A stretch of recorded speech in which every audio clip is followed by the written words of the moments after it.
What's happening, News Mob? Welcome back to another episode. Boy, I just had a shave. I just done my hat up there, look too good. Got this big ass sunnies on that my badges got me.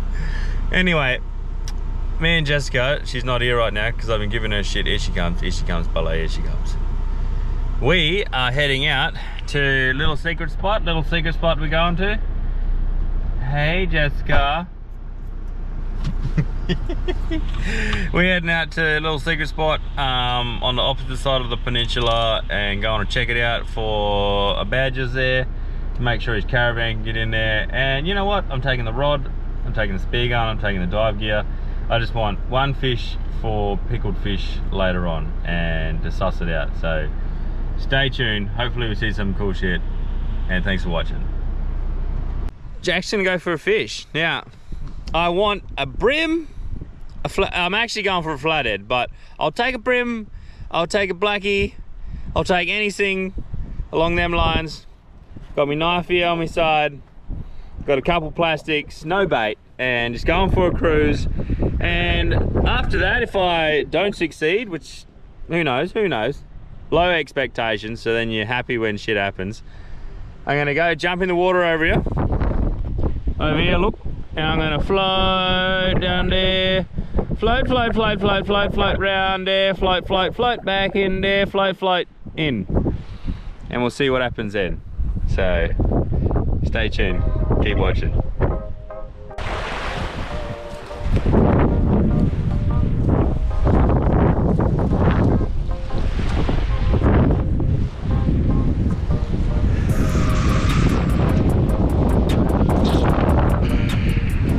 So I gotta deal with these dogs, proper quick waves.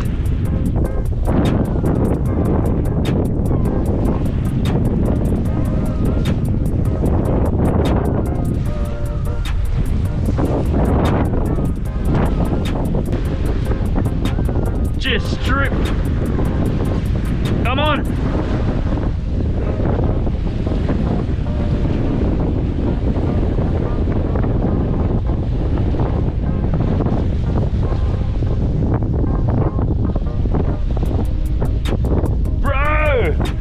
Yes! Oh man, I love eating floated. Oh, my hat is going to the ocean.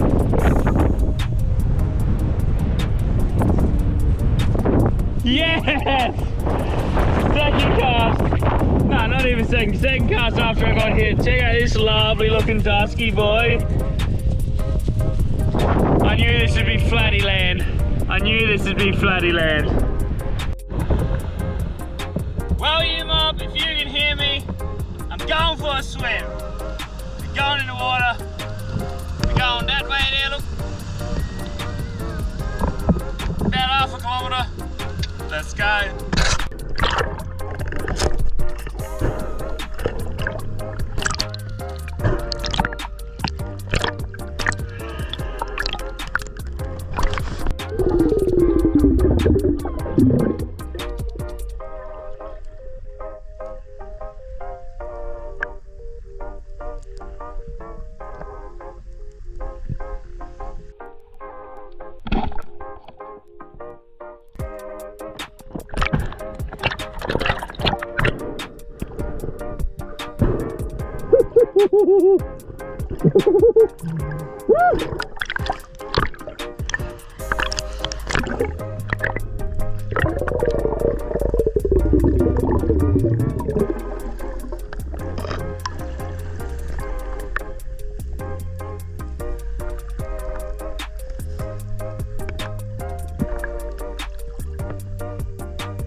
Boy, mob, I just got out of the water.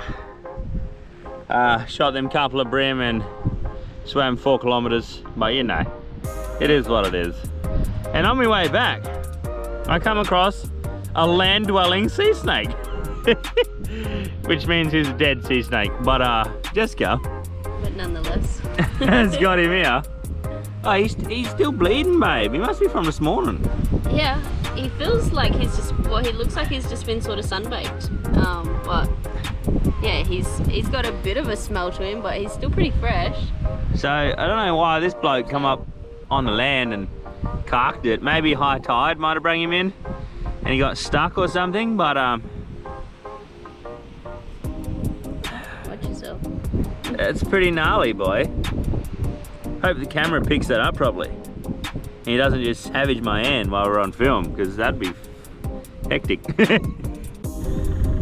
Crikey, guys, we've come across something on the track. Ballet, ballet. It's an indigenous rockhopper. It's an indigenous rockhopper here, look.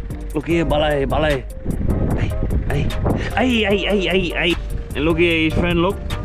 Hey, hey. Bit of castrol there, look. Ballet, don't let that head get ya. Muck around, boy, what you for there? Someone got a chain, someone been cutting wood.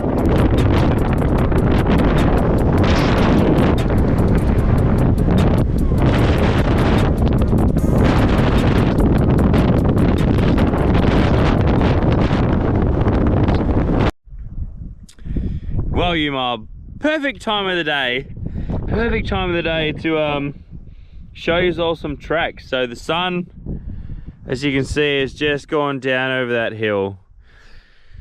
We're making our way back to town, and I want to yarn to you about some tracks. You know, like let's be honest, like if you just use your imagination, like a lot of the time I've used my imagination, and if you think about it long enough and hard enough, you can figure out what is actually making them tracks. Like it's a lot of common sense, it's imagination, it's all these things mixed into one. So let's check out this track right here, look. Ba-dum, ba-dum, ba-dum. Oh, he's put 2 feet down. So to me, that seems like a little hopping mouse, or a little bush mouse, or spinifex mouse, whatever you want to call them mouses. But that's what he was. Now, here, look, there's another one here, where he's been jumping. 2, 2, 2, 2, and he's taken off that way. So as you can see, the pointy bits there where his toes, and the dirt's been pushed back, he's jumping that way. Now, this big one right here, well, not big one, it's actually a small track from a small animal. But see that there? See that going that way? That there, if you haven't guessed it yet, that is an echidna. Here, look, there's a bit of a bigger emu, look. Bigger yellow bitty. Look, yeah, look. Now this is me making it. But that's his track, look. Duck, duck, and he's cruising that way. There's one here cruising this way too. Honestly, you just got to use your imagination and you can figure out what is cruising around here with you. Well, this one's got me stumped. What is that? What is that? That there, cruising along there, is something really small. Really, really small. He's going that way, he's going off in that bush there. It might be a little bit old. I'm like, is that a gecko?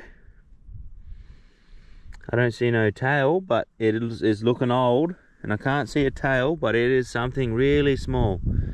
Like, is that a beetle of some sort? This here, look. Is that a miniature snake? Probably not. It's probably a legless lizard. Legless lizard just... One thing about legless lizards too, they can actually dig underground and shelve underground. I don't know if you've ever seen them do it, but you get a legless lizard out of your house. Ooh, I just coughed that up. You get a legless lizard out of your house. We get heaps of them here. and I sling them out of my ass, and watch out because they will bite you. And if you go chuck them in the dirt, they'll just straight in the ground and disappear. And it's pretty sick. They underground dwell. Well, I don't know what they do, but they go underground. What else we got here? What else we got here?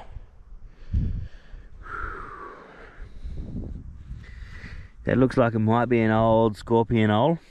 Now, scorpion hole, right? If you're ever out camping and you see a hole in the ground that's shaped like a half moon, that shape there, there's a hole going in like that, that's a scorpion hole. So I'll tell you right now, zip your swag up. Zip your swag up, because you don't want no scorpions ending up in your swag with you, because that will suck. Way too big to be a scorpion, might be a little baby bungy.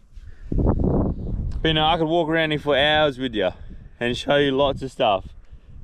But sun's going down, we're going home to cook feed. Got Jessica back here in the car waiting. And like always, if you haven't, like and subscribe. Look, send me some comments, let me know what you want to see. And like, if I'm out bush, like right now we've got big cicadas flying around. I know everyone knows what a cicada is, but if you don't, ask me about it. Like, I'll find one for you. Oh, he flew off. Let me know what you want to see. Give me a comment. Tell me how I'm going. I'll show you anything you want to know. If I can, I'll let you know. Oh, ninny one. Right, so we've basically just come back from gutting the roo. We've taken the head off and we've strung it up for overnight. So before we end tonight, we're just gonna skin the roo and let it set overnight, get up nice and early before the flies come out, and then we will cut up our roo. Right, you mob. First thing about cleaning and skinning an animal is you got to have a good blade. See this here?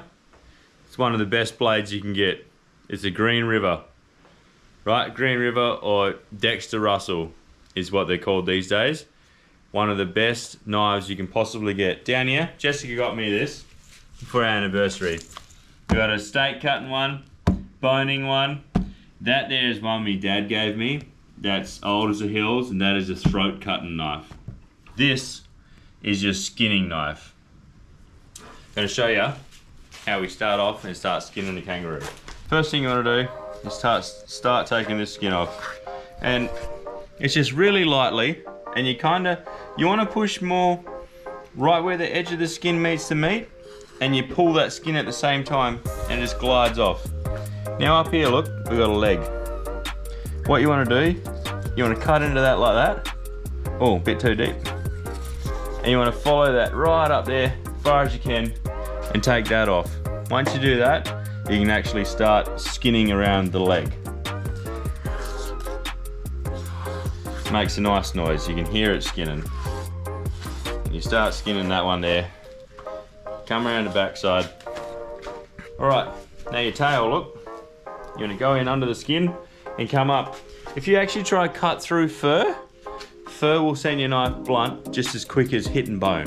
Fur, bone, all that stuff, you want to keep your knife away from that. If you have to go through that, you try and come from the inside out, so you're not sitting there hacking through fur, because your blade will go blunt instantly.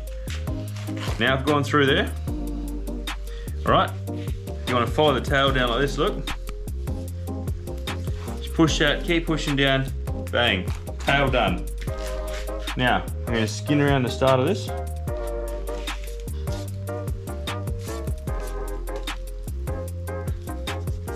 Skin around the start of this nyundi. It's not my skinning knife, so a little bit difficult, but once I've skunked around this nyundi, we're going to grab this skin.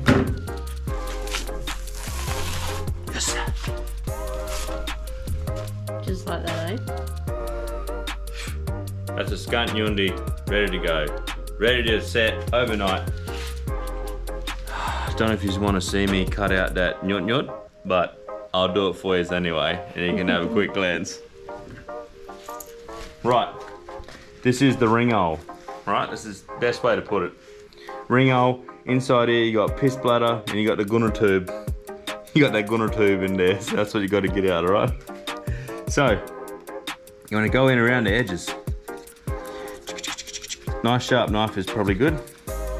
And you want to be careful because if you bust that piss sack, you're going to get stuff all over your meat that you don't want over your meat, and that's going to ruin your meat. Sorry babe, making a good shadow there. So you go right around, be careful not to go in too deep. That's why I'm doing little short movements, because I'm trying to cut but not go in too deep. Up around the top is best. Pedro. Alright babe, come around here. You want to pull in the light a little bit again? Yep, pull her in the light. Alright, she's nice and fat, look. She got nice yellow fat. So this here is a bigoter kangaroo. This is what we call a bigoter. They got the yellow fat. The maraloos, they got white fat. So you just wanna cut this open him right up. That's gonna help that meat set during the night. Here's some kidneys here, look, hiding in the fat. Now, this boogaloo, hang on, let me reposition. Yep. In there, there's piss sack and all that. So, once I've cut out the butt there, push that through. You can grab all that and pull that out. You can actually pull it out the front. There it is right there. That's your piss sack, gunner tube, everything all in one. Look through there, babe. That's clean. Clean as. Beautiful. Clean as a whistle. Well, you mob, we are in the kitchen. We have our kangaroo ribs and we got our kangaroo nyundi, which is tail for you mob. And I'm just sorting it out. So first thing I'm doing, I got the nyundi here, cut up. You know, I didn't really get to teach you how to joint them, but it's quite simple. You just, yeah, I'll show you right now, look. You go down here. You got this side of the tail here, you got this side, you got this side. Usually there's like a red line running down through here. So, well, actually I have got no hands. Can't show you.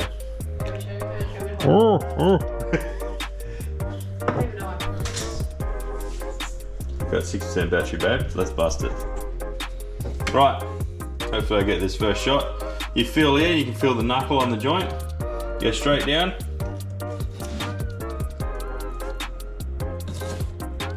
There, and that's it. First shot was a miss. It's a little tiny tail though, so it's pretty hard. Let's go up here a little bit. Alright, red side, the side you want to cut from. Joint there, down, and then as you go through, you turn back towards the tip of the tail, and the knife goes straight through. And that's how you joint your tails. Just like that. Now right here, look, we got the ribs. So we're putting in the tails, we're also putting in the ribs. Now these ribs, I need to lay flat because I want to put some alfoil over the tray. So I'm just gonna snap, savage them a little bit, wussa, and wussa. And then ribs are gonna lay nice and flat in our tray. That is a full set of kangaroo ribs right there. Look at that. That is delicious. That is meat straight from our backyard. See this little kidney here? We don't want that bloke. That is disgusting. Some people like them, I do not. I have been poisoned by one of them before. Not proper poison, but when I bit it, tasted like I bit poison. So you don't want to eat them unless you're ready for it, because that shit is strong as. So be careful if you ever eat one of them things. Wow. Look what we have here. So this here actually come from my good mate Jesse. It's straight from Master Food. Was it Master? No, Master Butchers. Straight from Master Butchers, and this is a. Whew, it's like a smoky barbecue. It's meant to be a dry rub, but when you put it on, it sticks to the meat, especially if it's a little bit moist, and it just makes this like glaze over top of it. And it is absolutely delicious. That thing is just filled with flavors. So I'm just gonna coat, I got the tails in there, I got the ribs in there. And look, I'm just gonna sprinkle the shit out of that. Yum, yum, yum. All over it.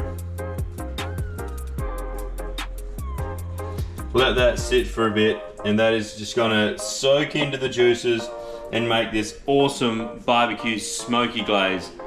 There's obviously other flavors in it, but it's amazing. It's the best one I've found, and we are gonna make pulled kangaroo ribs with a smoky barbecue glaze, and they are gonna be amazing. I'm gonna wrap that in alfoil. I'm gonna put it in the oven on 120, real low, and I'm gonna leave it in there for probably like 2 hours, maybe 2.5 hours max. And then I'm gonna pull it out, the alfoil over it helps it steam inside, and it just creates this awesome thing. And at the end of it, there's gonna be this amazing juice in the bottom as well, which, man, you can dunk bread in, you can sip it. I did this for me boys a while back. We had a boys' day, eating big mob of snow crabs. We all had a feed, we all had a taste after going out shooting. And I tell you what, I jumped on a couple ribs real quick, because as soon as they had a taste and went, all the boys just got into it, bang, gone. So I was lucky I jumped in for them first few ribs, because that shit was gone real quick. I'm gonna show you a bit of that, even coming in, babe. Check it out. Look at it, it's already going like sticky barbecue sauce. It is amazing, and it will come up amazing. We will show you the end result, and I hope you enjoy this episode. A little bit of fine cuisine from us. Well, you mob, we got our kangaroo ribs and roux tail under this alfoil right here, which we're gonna peel open with just now. Check this out.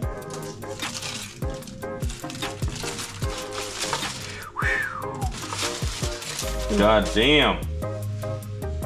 Look at that, boy. That is glazed.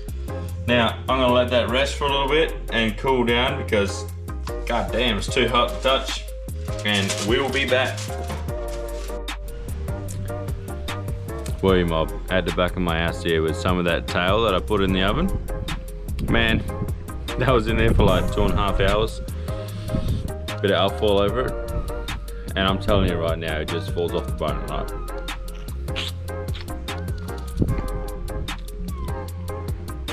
I just sucked that off the bone. And it is freaking amazing. So any of you that doubted me, give it a crack. You ain't gonna regret it. Love yous all, like and subscribe, and follow us in the next one.